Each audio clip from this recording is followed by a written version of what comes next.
ஆண்டவருடைய பரிசுத்த நாமம் மகிமைப்படுவதாக. 1 தெசலோனிக்கர் புஸ்தகம் 3ஆம் அதிகாரத்தை நான் தியானிப்போம்.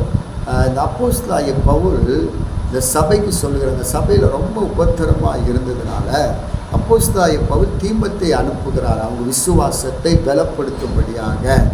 ஆனாலும் இந்த சபை குறித்து பவுல் சொல்லுகிறார், நீங்கள் இந்த உபத்திரத்தில் எப்படி இருக்க வேண்டும், உறுதியாக இருக்க வேண்டும் என்று சொல்லுகிறார்.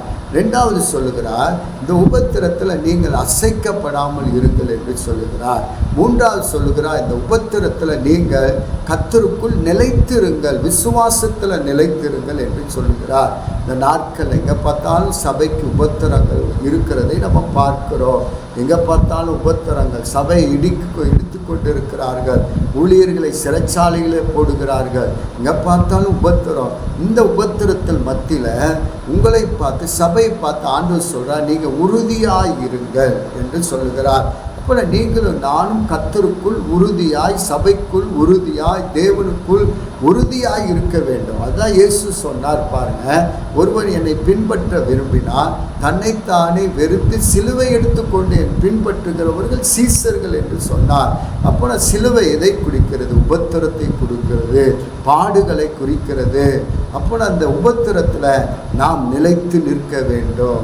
2வது சொல்ல, அசையாமல் இருங்கள், அசைக்கப்படக்கூடாது. பவுலுக்கு வருகிற உபத்திரங்களை நீங்கள் பார்த்தால் அவர் பாருங்கள், நிர்வாணமாக இருந்திருக்கிறார், பட்டினியாக இருந்திருக்கிறார், வியாகுலப்பட்டு அடிக்கப்பட்டு இருந்தார்.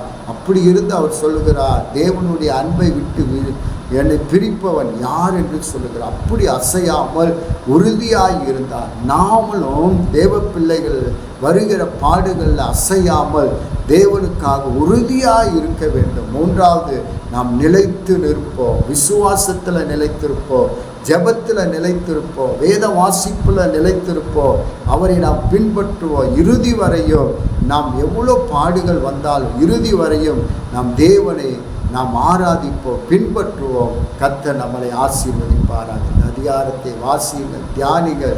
கர்த்தர் நிறைவான நன்மை தருவார். God bless you.